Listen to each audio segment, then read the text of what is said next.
मैं सोशोलॉजी से हूँ और हम पढ़ते अगर फेमिनिज्म की फर्स्ट वेव ऑफ फेमिनिज्म आई, सेकेंड आई, थर्ड आई, फोर्थ आई, पर उसमें हम कहीं ना कहीं देखते हैं कि जो इंडियन फेमिनिस्ट पर्सपेक्टिव है वो मिसिंग है। और अगर इंडियन फेमिनिस्ट पर्सपेक्टिव आता है तो उसमें सबसे ऊपर फूलन देवी का नाम होगा, जिस हिसाब से वो पेट्रियार्की के खिलाफ कास्ट एट्रोसिटीज हुई उसमें उनका सबसे ऊपर पायदान पे नाम होगा। बाकी सर आपने जैसा बोला कि सेक्सुअलिटी को एक तरीके से वेपन है वुमेन को कंट्रोल करने का, सर आपने उनको सही बोला। चाहे वो अपर कास्ट की विमेन हो या लोअर कास्ट की, उसको अगर कंट्रोल करना है तो उसकी सेक्सुअलिटी आप कंट्रोल करिए। जैसे बोलते हैं कि बड़े घर की बहू बेटी सब लोग बोलते हैं, ताकि मतलब ये ऐसे एक फ्रेज है आप बोल के उनको कंट्रोल करते हो, उनको भी कहीं ना कहीं एहसास दिलाते हो और इस चीज़ को आप गैस लाइटिंग जिसको बोलते हैं कि आप उसको मैनिपुलेट कर रहे हो कि आप हो बड़े घर की बहू बेटी तो आप घर में रहो, लेकिन उस महिला को आभास नहीं है कि वह उसकी बुराई के लिए बात हो रही है, उसको रोकने की बात करी जा रही है, ना कि उसको बढ़ावा दिया जा रहा है कि तुम बड़े घर की बहू बेटी हो। तो सेक्सुअलिटी इज ईदर पजेस्ड और प्रोटेक्टेड, यही एक समाज में डिस्कोर्स चला आ रहा है। इसके खिलाफ हम सबको सोचना चाहिए और पढ़ना चाहिए कि विमेन को सेक्सुअलिटी के लिए नहीं बल्कि उनको फ्रीडम देनी चाहिए या पढ़ाई के लिए उनको मौका देने चाहिए, तो वो बहुत आगे निकल सकती हैं। आगे मैं तूफानी निशात सर को, आदरणीय तूफानी निशात सर को माइक देना चाहूँगी, जो समाजवादी पार्टी के प्रवक्ता हैं, जिन्होंने फूलन देवी के संघर्षों को सामने से देखा है, उनको महसूस किया है और उनके जीवन को भी काफ़ी नज़दीक से देखा है। तो सर आपका स्वागत है और मैं चाहूँगी कि आप फूलन देवी पे कुछ बात करें। धन्यवाद रश्मि जी। सबसे पहले मैं समाजवादी छात्र सभा के सभी नौजवान बच्चे जो अब बहुजनों के भविष्य हैं, और मुझे बड़ी खुशी भी हो रही है, मैं बैठे बैठे सुन रहा था सर को, बहुत अच्छी बातें इन्होंने कही, बहुत सारी बातों को इनका मैं समर्थन करता हूं, लेकिन कुछ एक बातों का मैं कंक्लूज उसमें करना चाहूंगा। सबसे पहले मैं फूलन देवी जी को उनके चरणों में नमन करता हूं। 1996 में मेरी उनसे मुलाकात होती है, पार्लियामेंट थाने के सामने एक धरना प्रदर्शन बहुजनों को लेकर के उन्होंने किया और उसमें मुझे पुलिस की बौछार और लाठी लगी और मैं घायल हुआ। मुझे पुलिस वाले उठा करके स्ट्रेचर पे ले जाकर के राम मनोहर लोहिया में एक लाश की तरह रख दिए, कोई देखने वाला नहीं था। 2.5 घंटे 250 से 300 लोग पार्लियामेंट थाने में बंद थे, और जब सबका वहां से बेल हुआ, सब जमानत में छूटे, तो किसी ने कहा कि दीदी एक समाज का बच्चा पता नहीं जिंदा है कि मर गया। मुझे पानी का बौछार लगा था, मैं 7 फुट ऊपर से गिरा था, मेरा पूरा ये डैमेज हो गया। तुरंत थाने से वो हॉस्पिटल जाती है राम मनोहर लोहिया, और जब पूछती है तो इमरजेंसी के पास लावारिस की तरह मैं एक स्टेचर पे पड़ा था। उन्होंने कहा कि मेरा छोटा भाई, और जैसे उन्होंने कहा कि मेरा छोटा भाई है, राम मनोहर लोहिया में अपनी तफरी मच गई और वहां तुरंत डॉक्टरों ने मेरा इलाज शुरू किया। मुझे होश नहीं, लेकिन रात को जब 9:30 बजे मुझे होश आया तो मेरे सर पे ऐसे हाथ रखने लगे। मैं देखा ऐसे प्रियंका, मुझे यकीन नहीं हो रहा था कि क्या फूलन देवी वाकई में मेरे पास बैठी है, मेरे लिए फल और भोजन लेकर के आई। मेरी आंखें नम हो जाती है, मेरा हृदय द्रवित हो उठता है, और मैं उनके चरणों में दो शब्दों से मैं समर्पित करता हूं कि दिया था दिल से रतन ले ले बहना। राखी है सामने, 4 बार राखी बांधा था इस कलाइयों में। दिया था दिल से रतन ले ले बहना, फूलों का ये हार सुमन ले ले बहना।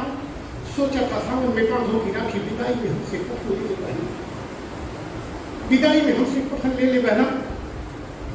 इस देश का जो सामाजिक व्यवस्था है, ऐसे बहुजन के घर में वो पैदा हुई। अभी उनकी जर्नी हमारी बेटी बता रही थी कि 1963 में 10 अगस्त को वो पैदा होती है और 11 साल की उम्र में पुत्ती लाल नाम के व्यक्ति से शादी होती है, जो जिसको गांव में ठेठ भाषा में दुआ कहते हैं। दुआ यानी दूसरी शादी। उसके 2 बच्चे थे।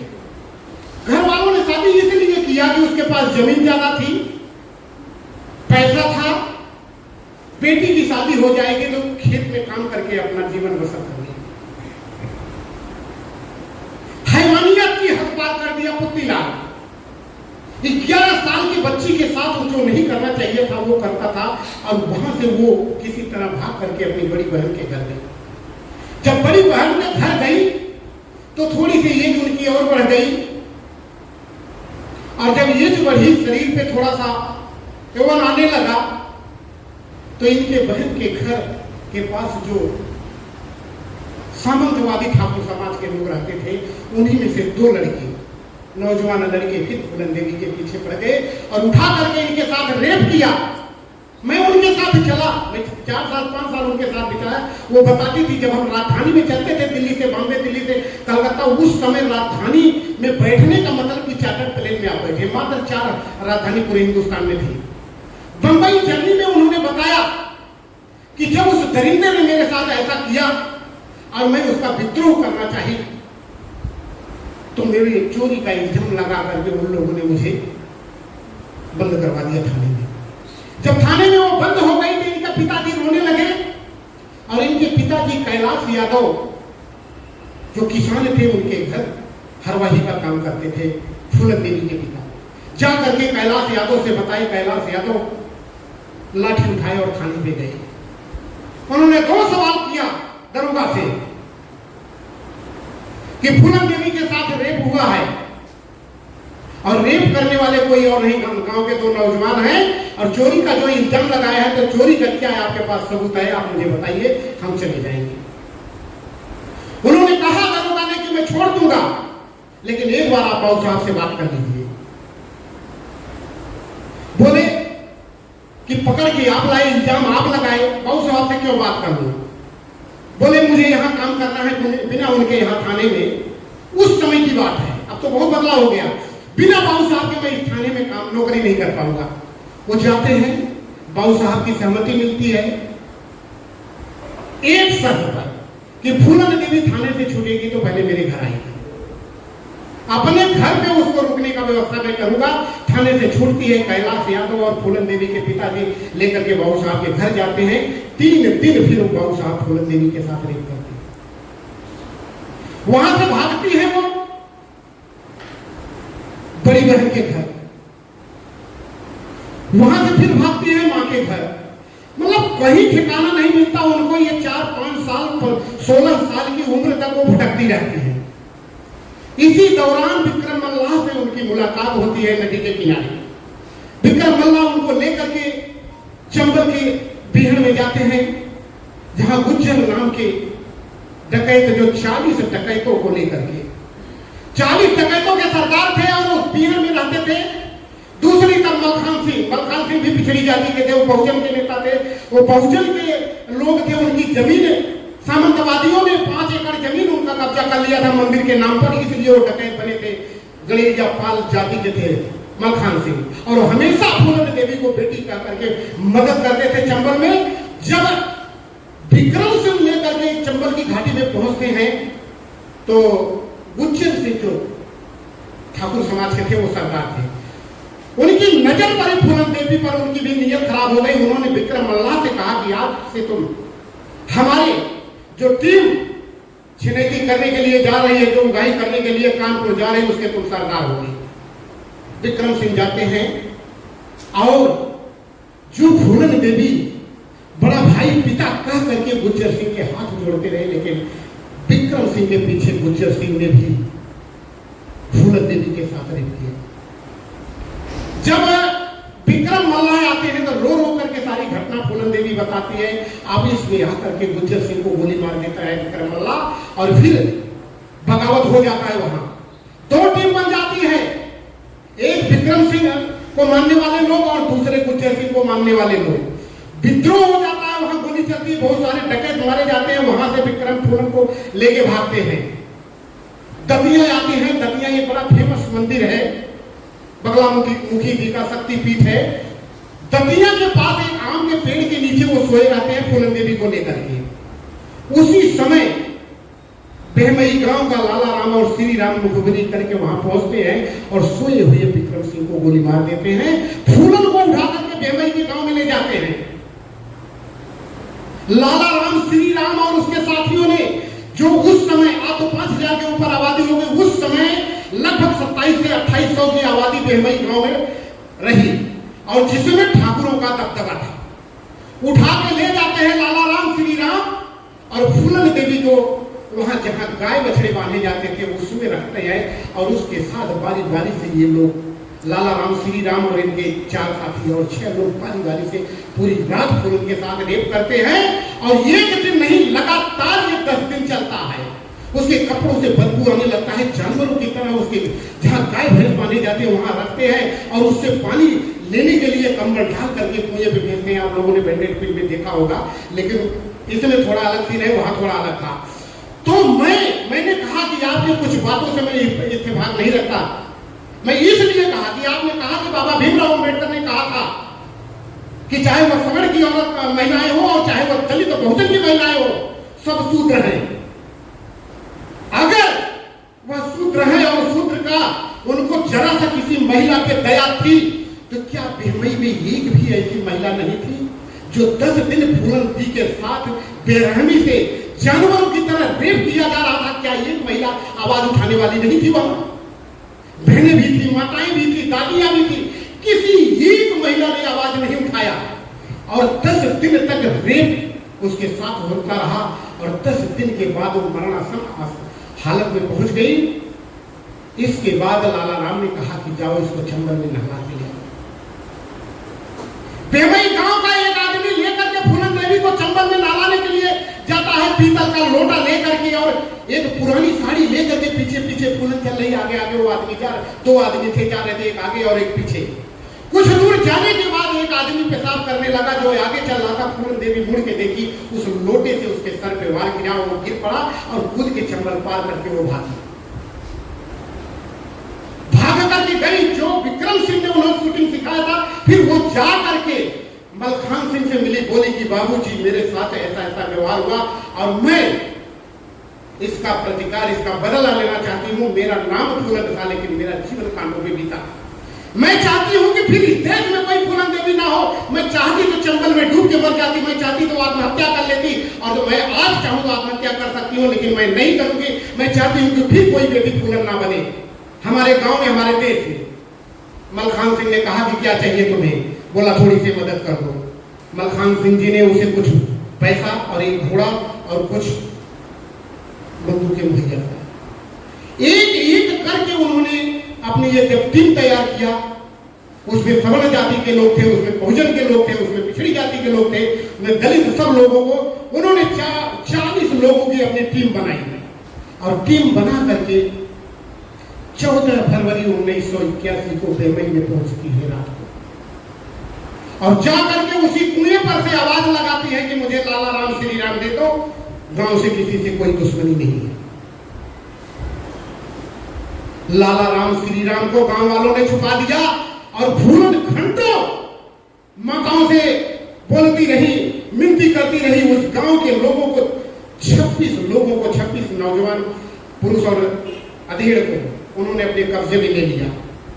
बोला हमारी किसी से कोई दुश्मनी नहीं है और हमारे साथ लाला राम, श्री राम के अलावा जिन लोगों ने दुराचार किया मैं उन्हें नहीं पहचानती, इसलिए मैं गलती से किसी को और सजा देना नहीं चाहती हूँ। मुझे लाला राम, श्री राम दे दो, मैं वापस चली जाऊंगी। किसी महिला अगर वो चाहती तो 40 जो इनके साथ नौजवान गए थे उस गांव के महिलाओं का, बहनों का, बेटियों का रेप करवाती, लेकिन बोली कि महिलाओं को खरोच नहीं आना चाहिए। फूलन ने कहा किसी महिला को खरोच नहीं आना चाहिए, मुझे लाला राम और श्री राम चाहिए। पकड़ के लेकर के 26 लोगों को चंबल की रेत पर जाती है नदी के किनारे। फिर आखिरी बार वो आवाज लगाती है 5 घंटे बाद कि अभी भी समय है, लाला राम, श्री राम को दे दो और नहीं तो उनको छुपाने के जुर्म में मैं किसी को नहीं छोड़ूंगी। जब लाला राम, श्री राम को नहीं दिया, कुछ औरतें जाकर के फूलन का पैर पकड़ के रोने लगी कि मैं सुहाग की भीख मांगती हूँ। उन्होंने कहा कि उस दिन तुम कहाँ थी जिस दिन मेरे साथ हो रहा था, जिस दिन मेरे अस्मत के साथ खिलवाड़ हो रहा था, मेरी इज्जत लूट रहे थे, उस दिन आप क्यों नहीं आवाज उठाई? फूलन देवी ने यह बताया, किसी किताब में नहीं मिलेगा।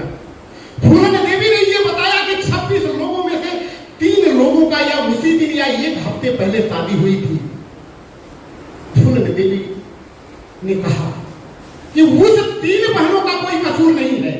जब मेरे साथ रेप हुआ, मेरे साथ घटना हुई, मेरे साथ दुराचार अत्याचार हुआ, तो वो 3 बहनें इस गांव में नहीं थी, इसलिए वो 3 लड़कों को, 3 नौजवानों को छोड़ दिया फूलन देवी। बाकी 22 लोगों को उसने मौत के घाट उतार दिया, सिर्फ इसलिए कि तुम उनको छुपा रहे हो। ये 14 फरवरी 1981 की घटना है। और उसके बाद वो चंबल के बिहार में चली जाती है। भारत सरकार, मध्य प्रदेश सरकार, दोनों जगह के एटीएफ, पुलिस, आर्मी, मिलिट्री सब लग जाती है। इंदिरा गांधी प्रधानमंत्री थी, उन्होंने संदेश दिया। यहां तक कि ये सुनने में आया कि पेट्रोल या डीजल डाल करके पूरी चंबल घाटी को जला दिया जाए। इंदिरा गांधी ने कहा कि नहीं, चंबल बीहड़ के अंदर फूलन के अलावा लाखों करोड़ों जीव हैं, इन्वायरमेंट को बहुत नुकसान होगा, फूलन देवी को किसी तरह मनाओ। ये बात लगभग 2 साल तक चलती रही। 2 साल के बाद फूलन देवी ने किसी के द्वारा एक शर्त भिजवाई कि मेरे साथ जो मेरे 40 साथी हैं, किसी को सजा नहीं मिलेगा, उसके जिम्मेदार, उस अपराध का जिम्मेदारी मैं स्वयं लेती हूं, और मेरे भाई को नौकरी मिले, और मुझे जो सजा देना है सरकार दे दे। अर्जुन सिंह मुख्यमंत्री थे, आर.के. शर्मा ग्वालियर जेल के जेलर थे, वो लेकर के ग्वालियर जेल के मैदान में आए और उन्होंने आत्मसमर्पण किया। आत्मसमर्पण करने के बाद फिर देखिए बहुजनों के साथ, वो बहुजन की बेटी थी, दलित की बेटी थी, मल्ला की बेटी थी, अगर वही कोई अपर कास्ट की लड़की नहीं होती, अपर कास्ट की महिला नहीं होती, तो उसके साथ वो व्यवहार नहीं होता। 11 साल तक जेल में उन लोगों के साथ रखा गया जो मानसिक रोगी थे, जो पागल थे, वहां रखा गया। और 11 साल तक कोई केस नहीं उनके ऊपर दर्ज, में कोई केस का जो है पैरवी किसी ने किया था, उनको अदालत में पेश किया गया। 11 साल तक ये चलता रहा। पहली बार 30 जनवरी 1994 को मल्ला कम्युनिटी के लोग, मनोहर लाल कश्यप कानपुर के और जयपाल सिंह कश्यप बताई गई, ये 2 लोगों ने निशान सम्मेलन हजरत बेगम बहल पार्क में 30 जनवरी 1994 को किया। 5 सूत्री मांग था निषादों का, आरक्षण निषादों का, पुश्तैनी पेशा, बालू खनन, मोरन खनन और ककड़ी तरबूजे की खेती, और निषादों का जो घाट और मछली पालन का पट्टा दिया जाए। बीच से आवाज आई कि फूलन देवी को छोड़ा जाए, फूलन देवी को रिहा किया जाए, फूलन देवी जिंदाबाद, फूलन देवी जिंदाबाद के नारे लगने लगे। नेताजी ने कहा कि मैं फूलन देवी की फाइल मंगाता हूं, और वह मेरी बेटी है, वो दलितों की बेटी है, वह पिछड़ों की बेटी है, वह मेरी बेटी धर्म की बेटी है, मैं उसे छुड़ाऊंगा। जाकर के सचिवालय फाइल मंगाती है। 48 केस दर्ज थे, सिफारिश करके सारे अपराधी केस नेताजी वापस ले लेते हैं। और जब जेल से रिहा होती है फूलन देवी, जेल से रिहा होकर के पिंजरे में दिल्ली में जब आती है, तो उनके पास एक लोहे के बक्सा जिसमें जंग लगा हुआ था, मात्र 2 साड़ी और 27 रुपए उनके पास थे। हालत उनकी पागलों जैसी थी। एक घटना और, जेल में रहते हुए बहुजनों के नायक मानव कांसीराम जी, जब उनको पता लगा वो जेल में मिलने गए और मिल करके आए, उनके चाचा हरपुर सिंह को बुलाया और 1991 में कहा कि फूलन देवी को चुनाव लड़ाओ। उन्होंने कहा कि जेल में कैसे है, कैसे चुनाव लड़ेगी? बोले व्यवस्था है। सारा फॉर्म भर करके फूलन देवी को जेल में उनके चाचा को भेजा, वहां से साइन करा के आए। शायद बहुत कम लोगों को मालूम होगा, 1991 में दिल्ली की, नई दिल्ली के संसदीय क्षेत्र से फूलन देवी को चुनाव लड़ाया गया। बसपा की प्रत्याशी रही माननीय कांसीराम जी ने चुनाव लड़ाया, और उस समय राजेश खन्ना और शत्रुघ्न सिन्हा चुनाव लड़ रहे थे। वो चुनाव हार गई, लेकिन जब 1994 में वो छूट करके आई, माननीय कांसीराम जी से मिलने के लिए दिल्ली में उनके आवास पर गई। बहुत सारी 2 घंटे तक उनकी बातचीत चली, 2 घंटे तक उनकी मुलाकात रही, बहुत सारे बिंदुओं पर उनकी चर्चा हुई। लेकिन उन्होंने कहा कि मैं उस पिता से मिलना चाहूंगी, मैं अपने उस धर्म के पिता से मिलना चाहूंगा। मैं धन्यवाद देता हूं, मैं बार बार नमन करता हूं धरती पुत्र मुलायम सिंह को, जिन्होंने अपनी धर्म की बेटी बना करके उस दलित महिला को जिल्लत की जिंदगी से निकाल करके देश के सबसे बड़े पंचायत पार्लियामेंट में भेजने का काम किया, और बोले जाओ बेटी तुम दलितों, पिछड़ों, वंचितों की लड़ाई लड़ो। और जब फूलन देवी आवाज बुलंद करने लगी 1996 में मिर्जापुर से चुनाव जीत करके आई, तो एक बात और आप लोगों को मैं बताना चाहूंगा, इतिहास की बात है।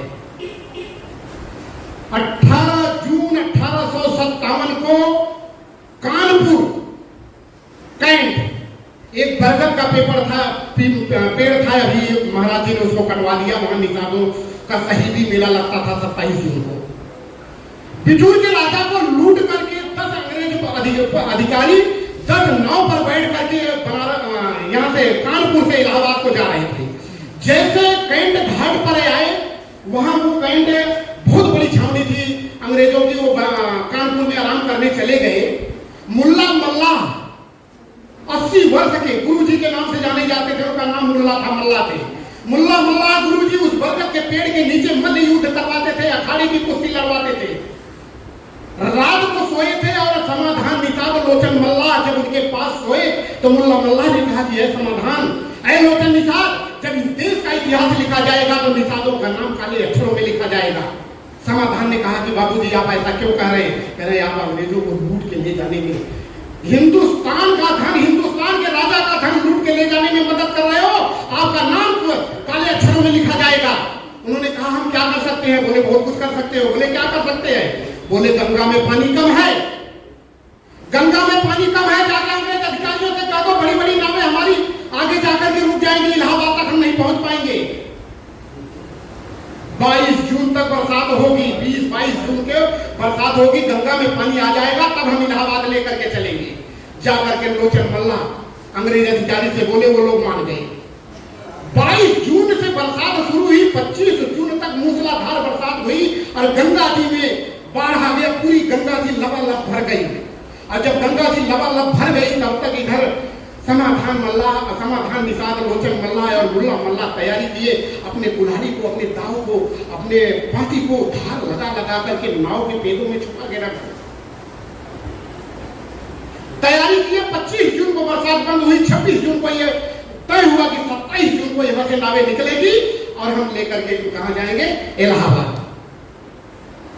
तो मुल्ला मल्ला ने कहा कि आप लोग तैयारी करो, जब मैं बांक दूंगा, बांक देना एक क्षेत्रीय भाषा है।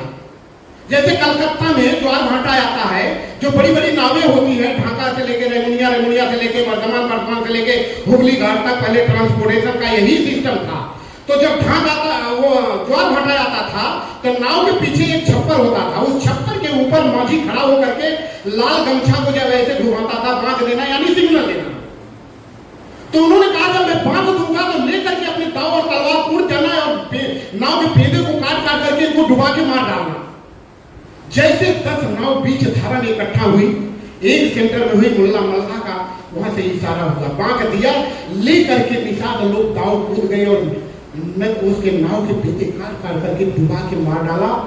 40 लोग थे, 10 अंग्रेज अधिकारी, बाकी उनके कर्मचारी, 40 लोग मारे गए। इतिहास गवाह बन गए। इतना बड़ा कत्लेआम अंग्रेजों का हिस्ट्री में कभी नहीं हुआ था। 27 जून 1857 को थॉमसन नाम का ये कमांडर था जो तैराक था, तैर करके उस पार गया तलाटी में और बचते बचाते यहाँ से भाग के विलायत गया। विलिंगटन वायसराय जो पूरी दुनिया में राज करता था, उसने कहा, जाकर के सारी घटना बताया, तो उसने कहा विलिंगटन हुई इसका निषाद कौन है? निषाद जाकर के पता लगाओ। अपने इतिहासकारों को भेज दिया, वहां से इतिहासकार आए। विलियम क्रुक्स नाम का इतिहासकार, बहुत बड़ी किताब लिखा है ट्राइबल्स ऑफ इंडिया। उसने लिखा कि the Nishad is a criminal and militant caste. क्यों लिखा? क्योंकि ये देशभक्ति वाली जातियां हैं, स्वाभिमान से समझौता नहीं करती, गर्दन कटा देंगे लेकिन कभी स्वाभिमान से समझौता करने वाले नहीं है। जल, जंगल, पहाड़ों के बीच में, 2 नदियों के बीच द्वार में, पहाड़ों के कंदराओं में, बड़ी जलाशय के किनारे रहते हैं। फिशिंग करना, बोटिंग करना, ककड़ी तरबूजे की खेती करना, बालू निकालना, ये इनके पुश्तैनी पेशा है। 1878 में अंग्रेजों ने जाकर के वहां जब रिपोर्ट दिया, 1878 में अंग्रेज अधिकारियों ने एक काला कानून बनाया। उसको हम काला कानून कहते हैं क्योंकि निषादों के खिलाफ बना था। 1878 वोटिंग एक्ट, 1878 माइनिंग एक्ट और 1878 फेरीज एक्ट और 1878 फिशरीज एक्ट। नाव चलाना, मछली मारना, नदियों से बालू निकालना, बड़ी नदियों गंगा, जमुना, सरजू, बेतवा के किनारे जब नदी बाढ़ चली जाए तो उसके तराई में ककड़ी तरबूजे की खेती करना। बोले छीन लो इनसे। बोले अगर इनसे छीन लेंगे तो नाव मल्लाहों के अलावा कोई चला नहीं पाएगा।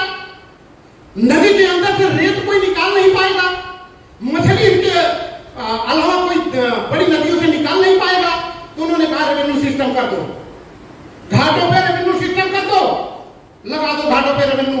अगर 1 रुपए दिन भर में कमाते हैं तो 95 पैसे आप अपने पास रखो, 5 पैसे इनको दो, ये जिंदा रहे, सिर्फ नहीं दिन का आय का साधन इसी तरह बना रहेगा तो ये मजबूत रहेंगे, बर्छी भाला तीर तलवार से ये लड़ाई करेंगे, चंद्राओं में जाके छुप जाएंगे, हम लोग इन्हें पकड़ नहीं पाएंगे। ये चारा काला कानून बना करके इस देश में भेज दिया, और जब इस देश में लागू कर दिया, उसके अलावा एक और कानून बनाया कि निषाद, कश्यप, मछुआ समुदाय की सरमेन कम्युनिटी की महिलाएं पेशेवर होती हैं। इतना घृणा हो गई उनको। इस देश की रक्षा करने वाले, इस देश को बचाने वाले, इस देश के लिए अपना सर्वोच्च न्यौछावर कर देने वाले, इस देश के लिए अपना खून देने वाले आज कहां हैं? और फिर उन्होंने मल्लाह मारो अभियान चलाया। जब मल्लाह मारो अभियान चलाया तो केवट की बस्तियों में जाते थे। किसकी बस्ती है? केवट की। रात में कतलेआम। किसकी बस्ती है? निषादों की। रात को कतलेआम। किसकी बस्ती है? माझी की। रात को कतलेआम। निषाद मुखिया ने आपस में बैठ करके मीटिंग की है कि कोई अनजान व्यक्ति आके पूछता है किसकी बस्ती है तो ये मत बताना, केवट, माझी, मल्लाह, कुछ भी बता देना। और वहीं से यह समाज 103 उपजातियों में 103 नाम से जाने जाने वाली जातियां ये बन गई। मल्लाह, केवट, माझी न बता करके, निषाद न बता करके, उत्तर प्रदेश का कश्यप, निषाद, बिंद, केवट, कहां, चाई, बादम, धुरिया, तियर, खरवार, बेंदार, तुरैया, और चाहे वह बंगाल, आसाम का जालो, मालो, जमुआ केवट, हलुआ केवट, नाम सुध, पत्नी, टंडेल, और चाहे वह कर्नाटक और तमिलनाडु का राजपुत्रा, गंगापुत्रा, मलैया, मचेंदर, मच्छीमार, और चाहे वह महाराष्ट्र, नागपुर का कोली हो, कोली के उपजातियां, डेवरे कोली, टोगरे कोली, महादेव कोली, और चाहे वह गुजरात का कश्यप, निषाद, बिंद की उपजातियां जो भोई है, और भोई की उपजातियां राजे भोई, खाते भोई, झीका भोई, नाम सुध, पत्नी, टंडेल, और कश्मीर से लेके पंजाब, हरियाणा और राजस्थान तक कश्यप, निषाद, बिंद के साथ मेरा लिखने वाले बहुत बड़ी संख्या में यह जातियां तमाम नामों से बढ़ गई। और यही कारण था कि देश के आजादी के बाद सरदार पटेल ने डीएनटी या 5वीं कैटेगरी बना करके इनको मुक्त तो कर दिया 1950 में, लेकिन जो 1931 की जनगणना थी, 1931 का और फिर 1961 में हुआ, उसमें बड़ी त्रुटियां हैं, उधर मैं नहीं जाना चाहूंगा, बड़ा लंबा विषय हो जाएगा।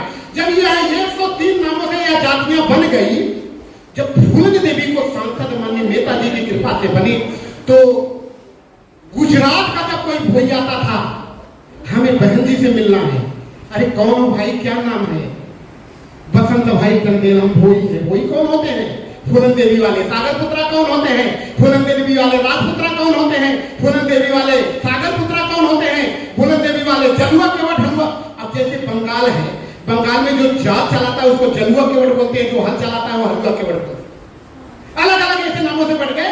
तो जो अंग्रेजों के खौफ से 103 नामों से जाने जाने वाली ये जातियां बढ़ गई थी, फूलन देवी के आने से ये जातियां एक हो गई। और यही बात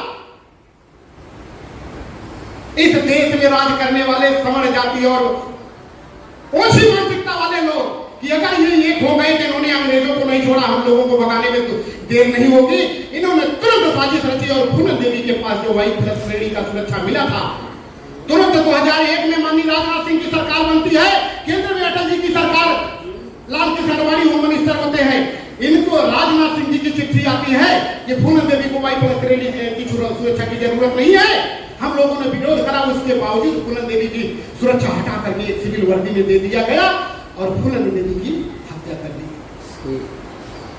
फूलन देवी की हत्या कर दी गई। मैं उस समय दिल्ली में था, मैं फैक्ट्री चलाता हूँ, बैग की फैक्ट्री चलाता हूँ, स्कूल बैग, लैपटॉप बैग की फैक्ट्री है।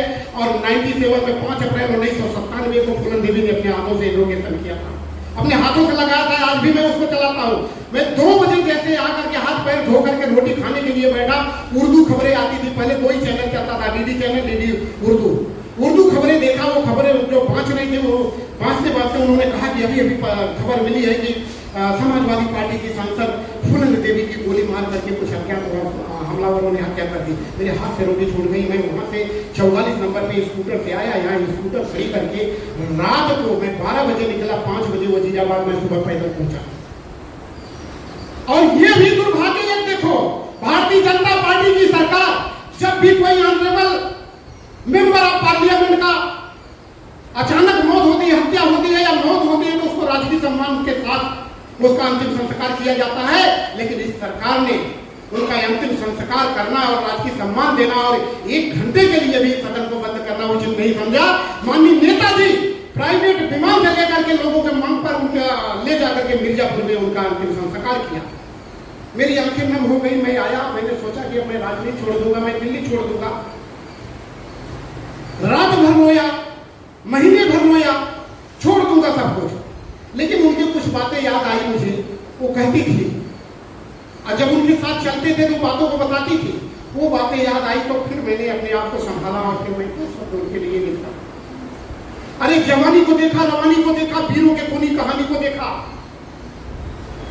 जवानी को देखा, रवानी को देखा, वीरों के खूनी कहानी को देखा।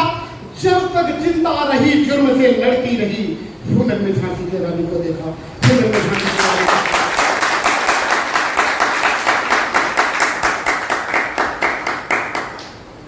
अब बहुत ज्यादा लंबा और नहीं खींचूंगा लगता है आप लोगों को। थोड़ा सा मैं कंक्लूड करूंगा अपने अंतिम 2 बात करके मैं विराम दूंगा। उनका एक ही सपना था, बहुजनों के लोग सामंतवादियों से उन्हें चिढ़ नहीं थी, कुछ लोगों से चिढ़ थी। जो ठाकुर बनाम मल्लाह कहा गया कि 22 ठाकुरों को मल्लाह होकर के मारी थी, उस दृष्टि से देखा गया। अभी आप लोगों ने देखा होगा सुधांशु त्रिवेदी गला फाड़ फाड़ के कह रहे थे कि डकैत थी कि नहीं, डकैत थी कि नहीं, डकैत थी कि नहीं। वो सर्टिफिकेट बांट रहे थे। ये लोग क्या कहना चाहते हैं? डकैत किसने बनाया पूनम देवी को? क्यों वो डकैत बनी? बहुजन की बेटी थी, दलित की बेटी थी, मल्लाह की बेटी थी, गरीब थी, सिस्टम में नहीं थी, पढ़ी लिखी नहीं थी। इसलिए अब ये दायित्व आप सब लोगों का बनता है। वो जो काम कर गई है, वो जो लड़ाई लड़ गई है, जैसा कि मिश्रा जी ने कहा कि भारत रत्न का मान होना चाहिए, तो कलम में वो ताकत है कि जो तीर और तलवार में ताकत नहीं है, बंदूक की ताकत फूलन देवी ने दिखाया था। आई मेरे नौजवान बच्चों, नौजवान साथियों, कलम की ताकत है। आपके हाथों बहुजनों को न्याय मिल जाएगा। फूलन देवी के अधूरे सपने को हम लोग पूरा करेंगे और उनका जो अधूरा सपना रह गया था कि बहुजन को न्याय मिले, उस न्याय की लड़ाई हम सब लोग मिल करके लड़ेंगे। शेर सिंह राणा भारतीय जनता पार्टी की दोनों जगह सरकार थी, उत्तर प्रदेश और केंद्र में, उसने हत्या करा और पुनः 2017 में फिर केंद्र की सरकार अब भारतीय जनता पार्टी की बनती है और उत्तर प्रदेश में भारतीय जनता पार्टी के यह संजोग नहीं है। वह हत्यारा जिसके खिलाफ तमाम सबूत हैं, मेंबर ऑफ पार्लियामेंट वीवीआईपी इलाके में जिसकी हत्या हुई और वह हत्यारा छूट गया और वाई+ श्रेणी का सुरक्षा देकर के भारतीय जनता पार्टी उससे अपना प्रचार करवा रही है। माननीय नेताजी सदन में आवाज उठाए कि उसका क्या कसूर था। दलित की बेटी थी, गरीब की बेटी थी, मल्लाह की बेटी थी, क्यों नहीं सरकारें उसके ऊपर कदम चलाए? जितने फॉरवर्ड क्लास के सामंतवादी समाज के लोग डकैत थे, जिन्होंने डकैती की, सबको रिहा कर दिया गया, सबको छोड़ दिया गया, एक फूलन देवी को छोड़ करके। क्यों? क्या कसूर था उसका? ये पार्लियामेंट में एक बार नहीं 3 बार उन्होंने आवाज उठाया और बोले कि जब तक मैं जिंदा रहूंगा फूलन को संरक्षण देता रहूंगा, फूलन को ताकत देता रहूंगा। वो मेरी धर्म की बेटी है, वो मुझे अपना धर्म का पिता मानती है। नेताजी को आज हमारे बीच में नहीं है। ऐसे ही नहीं नेताजी की उपाधि किसी को मिल जाती है, ऐसे कोई धरती पुत्र नहीं हो जाता। एक धरती पुत्र सदियों में पैदा होता है और आज तक अगर नेताजी की उपाधि किसी को मिली है तो सुभाष चंद्र बोस को और दूसरे हमारे माननीय मुलायम सिंह यादव थे। वो सबके लिए लड़ते थे, वो ये जाति के लिए नहीं लड़ते थे। विपक्षी पार्टियां, भारतीय जनता पार्टी के लोग या दूसरे लोग उनके ऊपर एलिगेशन लगाते हैं, उनके ऊपर आरोप लगाते हैं कि वो सिर्फ यादव के नेता हैं। नेताजी यादव के नेता नहीं थे, नेताजी इस देश के नेता थे। नेताजी ने इस देश के लिए जो काम किया है, जब रक्षा मंत्री 1996 में बने थे, जब सियाचिन के बॉर्डर पे गए थे, वहां आकर के कर्नल से बात किया कि जो हमारे जवान शहीद होते हैं, इनके परिवार को क्या सुरक्षा, क्या व्यवस्था मिलती है। सेना के अधिकारियों ने बताया कि ये प्रशस्ति पत्र 1 लाख रुपए उनका बिल्ला और बहुत होता है तो उनके घर दे दिया। आंखें भर आई, क्योंकि जो नौजवान गांव देहात में पढ़े लिख करके दौड़ कर करके और फिजिकल और थ्योरी को पास करके सेना में भर्ती होता है और जा करके देश की रखवाली करता है। हम लोग सोते हैं और -45 डिग्री सेल्सियस के सियाचिन के बॉर्डर की रखवाली करता है और उनकी अगर वहाँ शहादत हो जाए, मृत्यु हो जाए तो उनके घर वालों को गोली तक नसीब नहीं होती थी, उनका शरीर तक नसीब नहीं होता था। नेताजी आकर के कानून बनाए और कानून बना करके उन्होंने कहा, पहला जो है बाद में 40 लाख रुपए हुआ, उन्होंने कहा कि 25 लाख रुपए और उनका जो है बिल्ला और टोपी नहीं, उनकी शरीर तिरंगे में लपेट करके उनके गांव जाएगी और जिले का एसपी और डीएम वहां जाकर के गढ़ बानर देगा और अंतिम संस्कार होगा। ये नेताजी ने काम किया था। वो किसी यादव के लिए नहीं किया था, किसी दलित के लिए नहीं किया था, किसी मल्लाह के लिए नहीं, तो हिंदुस्तान के तमाम उस नौजवानों के लिए, चाहे वो अकबर का हो, चाहे वो बहुजन का, पिछड़ी जात का हो, आदिवासी का हो, सबके लिए किया था। इस तरह का काम किया था नेताजी ने। और नेताजी आज हमारे बीच नहीं, हम तो यही कहेंगे, 2 शब्द उनके चरणों में भी समर्पित करेंगे कि चंदा सितारों का डेरा रहेगा। ये फूलन देवी के लिए भी है, नेताजी के लिए भी है कि चंदा सितारों का डेरा रहेगा, सुबह शाम का ये बसेरा रहेगा, तुम रहो ना रहो नेताजी, अमर नाम मुलायम सिंह तुम्हारा रहेगा, अमर नाम मुलायम सिंह तुम्हारा रहेगा। मेरी बहुत जर्नी रही है फूलन देवी के साथ, फिर कभी आप लोगों के साथ बैठेंगे। मैं आप लोगों को तहे दिल से धन्यवाद देता हूँ। और एक बात और बताना चाहता हूँ कि जब शशांक भाई ने सुनील कश्यप जी के कहने पर जो स्पीकर बना के आप लोगों के तरफ से भेजा हुआ है, स्पीकर मैं तुरंत अखिलेश यादव जी को भेजा, उन्होंने मुझे कॉल करके बधाई दिया कि देश के सबसे प्रतिष्ठित यूनिवर्सिटी जेएनयू में आप जा रहे हो बोलने, तो जो आपने फूलन देवी के साथ वक्त गुजारे हैं, पूरी दमदारी से आप वहाँ बात रखना, क्योंकि वहाँ के जो बच्चे हैं वो जो आपको सुनने आएंगे वो कोई मामूली बच्चे नहीं होंगे, वो राष्ट्रीय अंतर्राष्ट्रीय स्तर पे होंगे। कोई स्कॉलरशिप कर रहा होगा, कोई पीएचडी कर रहा होगा और कोई वहाँ से निकलने के बाद यूके जाएगा, कोई कैलिफोर्निया जाएगा, कोई जापान जाएगा, कोई रसिया जाएगा।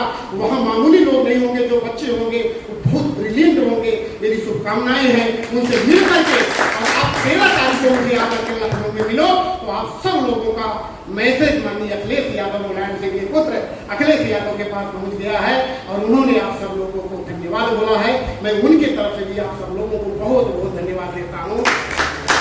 जय हिंद।